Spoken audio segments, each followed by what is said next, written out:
stretching everything from the inside. So they feel tight because they are being stretched to their limit already. So it's like you got their hamstring at their end point, and their fantasy is they could just stretch it out even more, but the hamstring's already at its end point from this fluid on the inside. You do not want to stretch that. You're just going to rip it and create a whole new acute moist situation. So to go, well, we'll talk about how to manage it later, but just realize that when the person feels a stiffness, that's usually moisture that we're feeling. It's usually worse in the morning, gets better as the day goes on.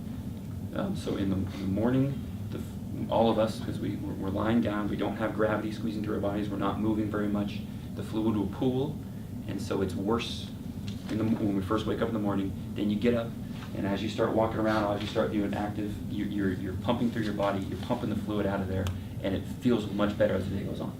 That's a classic pattern for that.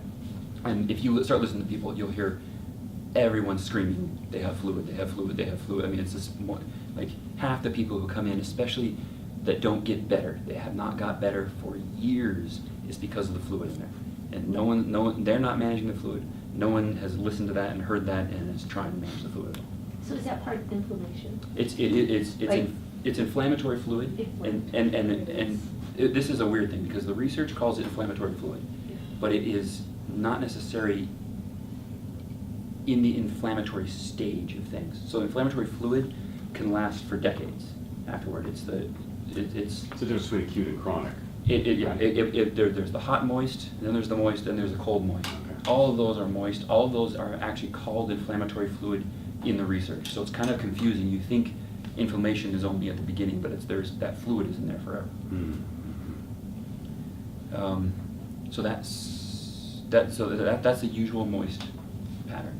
And then there is the dryness pattern, which is they talk about fatigue usually. They get tired at the end of the day. The low back people, it's like at the end of the day, it's just so sore. I just feel like I need to lie down.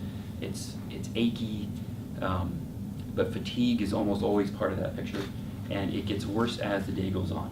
So they usually wake up and it's better, and then it gets worse, progressively worse as the day goes on. So it's a very opposite pattern from the moist one. And I don't, this is maybe early for talking about this, but you'll often see someone will have, they'll start off with a moist pattern, and as you resolve that, suddenly they go into a dry pattern because they have dryness underneath that moisture. It's super common, and you got to listen to them because they'll still say their pain is still there, they still have the back pain, but it's a completely different pattern, and you resolve that moisture for them, and now you've got to resolve this dryness, and it's a completely different way to manage it, and you've got to be able to hear that when that shifts. And it's hard to feel because sometimes the feeling back there, you're only going to be able to feel the dryness in the spine. I'm using the spine as an example, but you'll be able to feel the dryness back there, but they're reporting moisture because the moisture is sometimes really hard to sense. So that's a subjective report on that.